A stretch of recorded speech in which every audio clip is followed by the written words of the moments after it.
Hello and welcome. In this video we will be looking at all the gods and guardians of Ankh. Links are in the description for the different gods and guardians. Let's get to it. Alright, we're starting with Anubis. This is his player mat, and his power is Judge of the Dead. Whenever enemy warriors are killed, you may trap one in an empty space below. Your god has +1 strength for each trapped warrior. Opponents must pay you 1 follower to summon a trapped warrior. This is his miniature.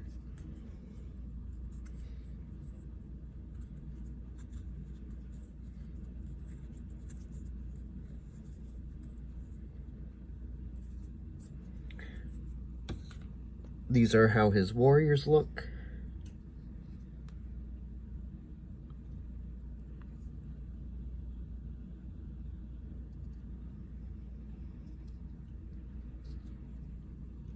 And these are how his priests look.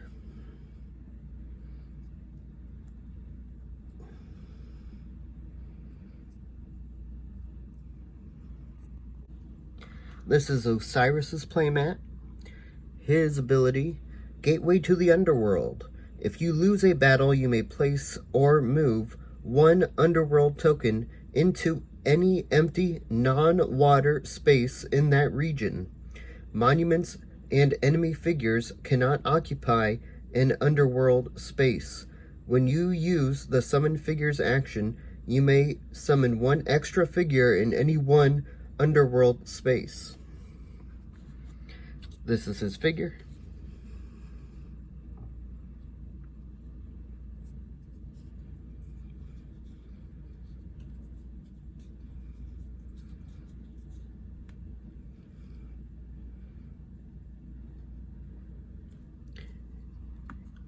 These are his warriors.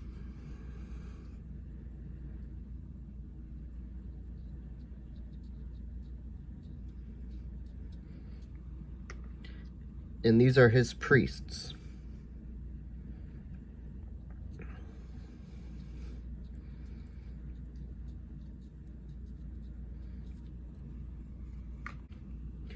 This is Isis's playmat. Her ability, Protectress. Each of your figures adjacent to an enemy figure is considered protected. Protected figures can't be killed during battle resolution unless you allow it. Here is her figure.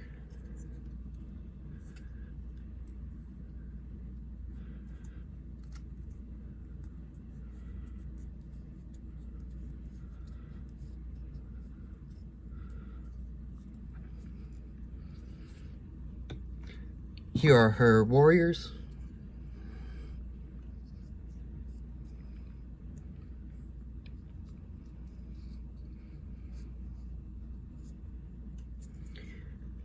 And here is one of her priests.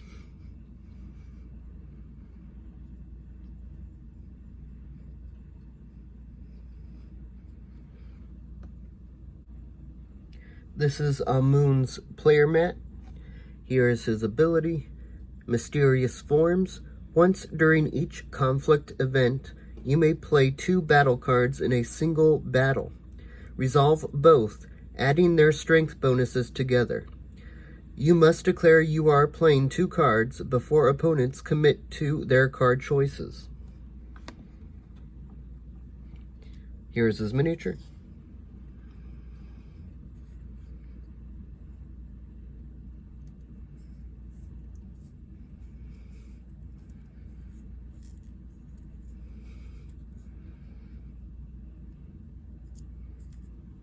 Here's one of his warriors.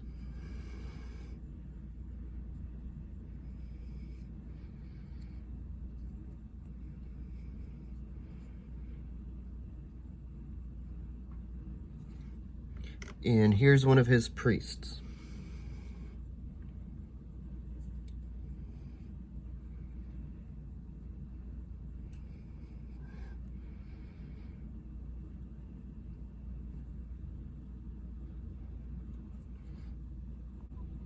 Last from the base game is Ra. This is his player mat.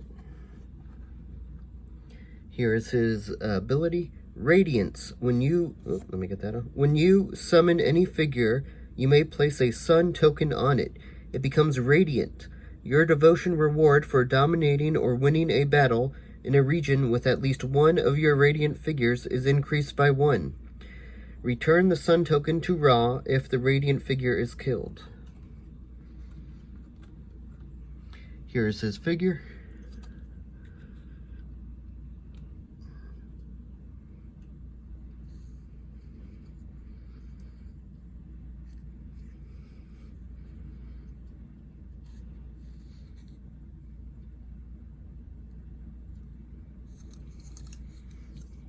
Here is one of his warriors.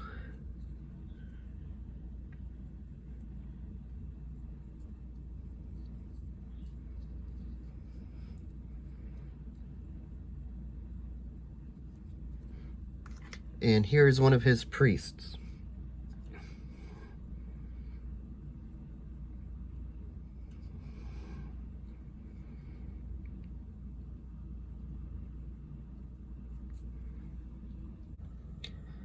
That's it for the base game. Now we have moved on to the Pantheon.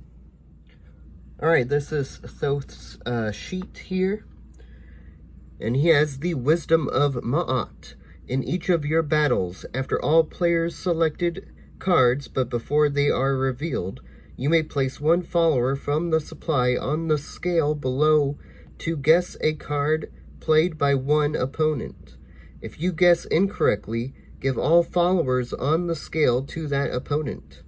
At the end of each conflict event, before any other effect, discard all followers on the scale. You gain 1 devotion for each follower discarded. Here's his miniature.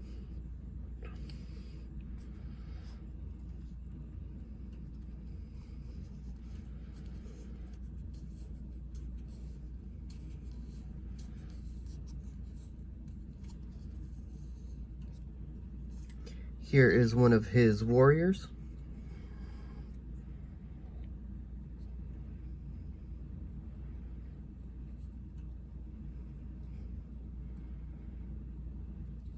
And here is one of his priests.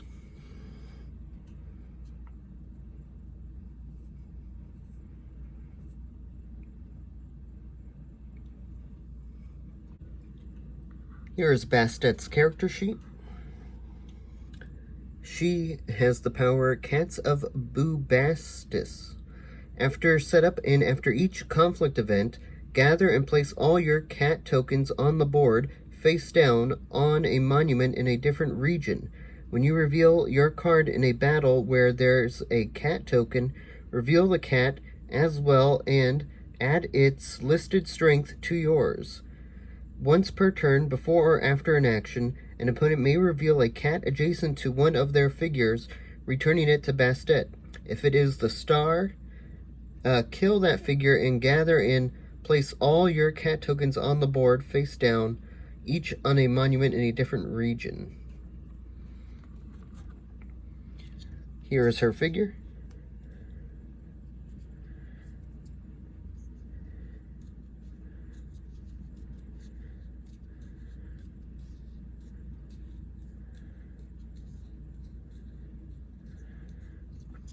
Here's one of her warriors.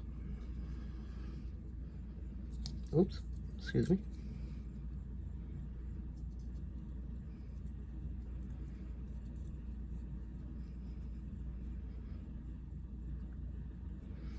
And here's one of her priests.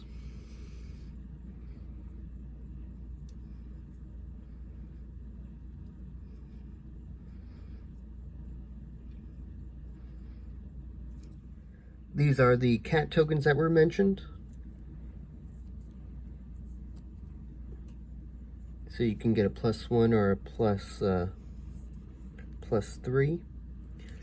And if you have the Kickstarter version, you get these 3 cat miniatures, and you can put a sticker on them with those pluses, and that's one of them.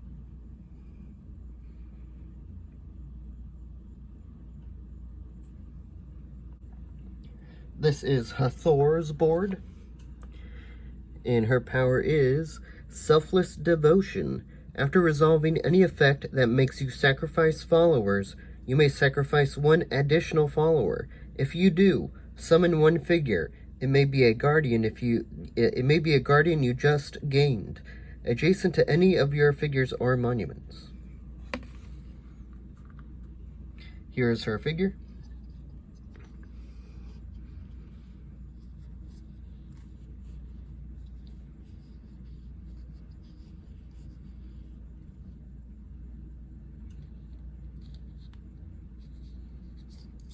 Here's one of her warriors.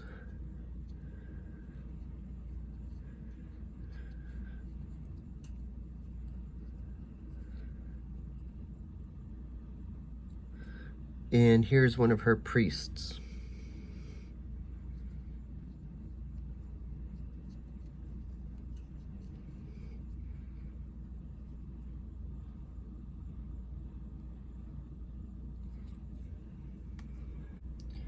This is Horus's board.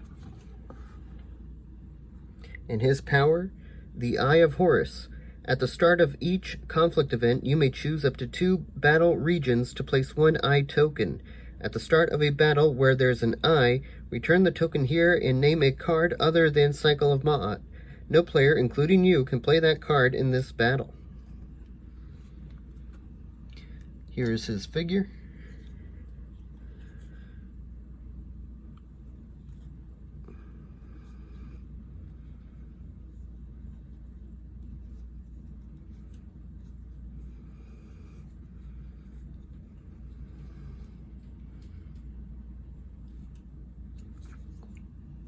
Here's one of his warriors.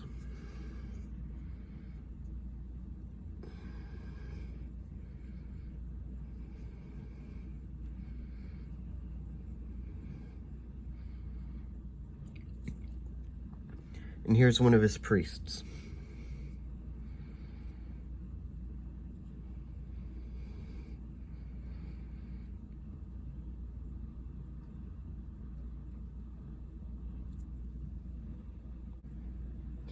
This is Set's player board. His ability, the Betrayer. During conflict events, opponents' warriors and guardians adjacent to your god count as yours instead of theirs. Here is his figure.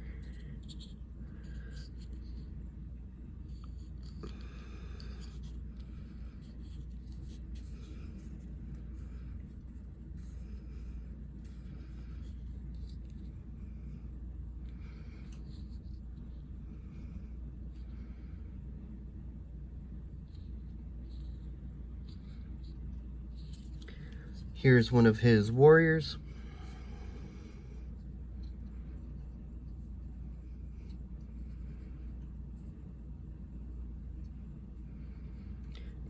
And here's one of his priests.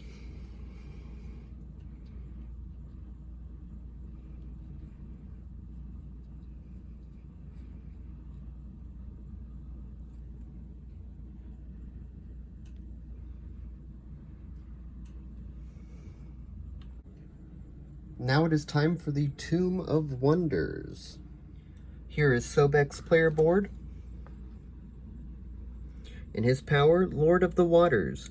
Your god may occupy water spaces. Water spaces count as part of each region they are adjacent to. If you dominate or win a battle with your god, you may place a water token in the region in any empty space adjacent to a river, water space, camel, or external border, permanently changing it to a water space. Remove any camels on its edges. You cannot split a region with this ability. Here is his figure.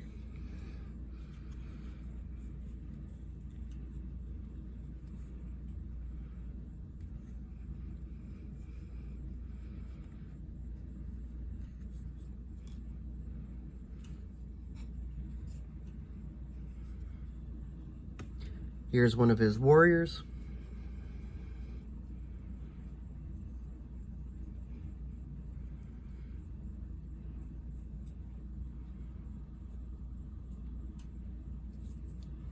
And here's one of his priests.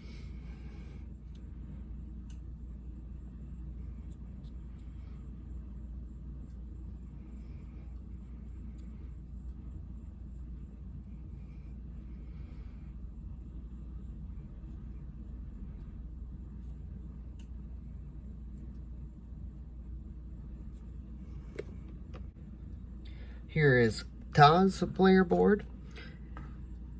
And the ability, Creator Builder. After any opponent builds a monument, they must give you one follower if possible. After you build a monument, gain all Exalted Follower tokens from here. Exalted Followers count as 2 followers for all purposes. When sacrificed, they return here. Here's his figure.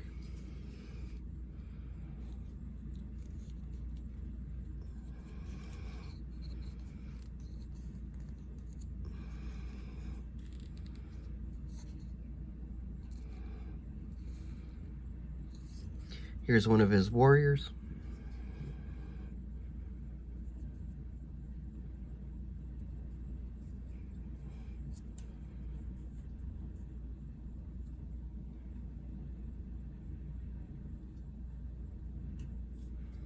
And here's one of his priests.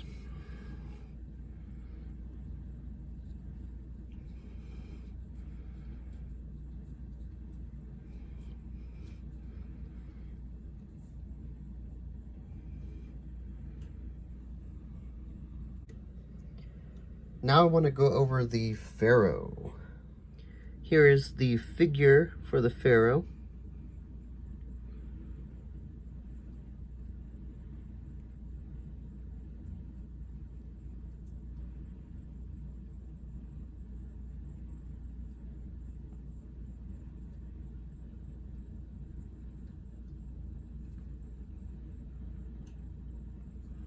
And he can be one of a number of pharaohs. He can be Amenhotep, who is the beloved, the devotion reward for dominating, winning a battle, and winning each monument majority in Amenhotep's region is increased by 1.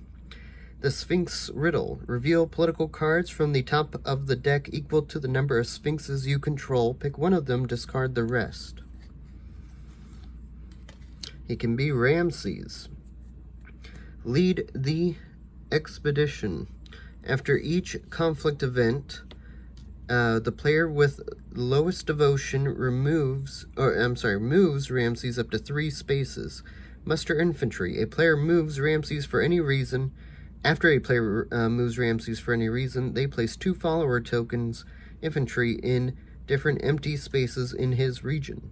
Infantry blockade. Infantry block their space, and figures adjacent to them don't count their strength in battle. All infantry in a region is given as followers to the player who dominates or wins its battle. Sphinx Riddle. For each sphinx you control, move a different infantry up to 5 spaces.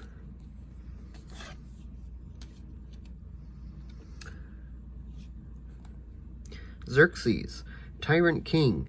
During conflict events, when resolving the region where Xerxes is present, players don't gain devotion for any region, including miracle and worship. Sphinx Riddle. Each of your opponents loses 1 devotion for each sphinx you control. Akhenaten, Great Unifier. Warriors also count as priests, and priests also count as warriors. They flock to him. After a player moves Akhenaten, they summon up to 2 figures anywhere in his region. Sphinx Riddle. You may summon 1 figure adjacent to each of your sphinxes. Tutankhamun. He is favored. Tut's region is always the first resolved during conflicts. He grants his favor. Tut grants strength equal to his pharaoh tokens to the player with lowest devotion in his region. The Restorer. After each conflict with a pharaoh token on it, place that token on Tut. Boy King's Legacy. After the 3rd conflict Tut dies, place him in his tokens on the throne room. Closing it, remove priests there. Sphinx Riddle. For each sphinx you control, gain followers equal to Tut's pharaoh tokens. And again, this is the mini for all the pharaohs.